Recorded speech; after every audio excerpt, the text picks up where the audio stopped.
एक आला जो आपके खून में ग्लूकोज की सतह को मुसलसल मॉनिटर करने में मदद करता है। अगर आप ज़ियाबितस के मरीज हैं और आपको अपने खून में ग्लूकोज की सतह की निगरानी करने की जरूरत है तो ये आला आपके लिए है।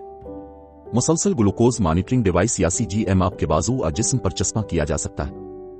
ये आला एक पोर्टेबल मॉनिटर को सिग्नल भेजता है जिसे आप अपने पास रख सकते हैं। कुछ आलात ऐप सपोर्ट के साथ भी आते हैं जो आपको फोन के जरिए अपने ग्लूकोज की सतह को देखने में मदद करते हैं।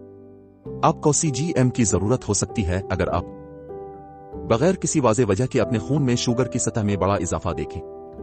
आपको गेस्टेशनल ज़ियाबितस है जो हैमिल के दौरान होती है। अगर आप इंसुलिन पंप इस्तेमाल करते हैं और अगर खून में शुगर की सतह देखें जो बहुत कम और बहुत ज्यादा है। इन सब के साथ साथ इस डिवाइस में मजीद बेहतरी लाने पर काम किया जा रहा है ताकि ज़ियाबितस जैसी जानलेवा बीमारी का मुकाबला किया जा सके।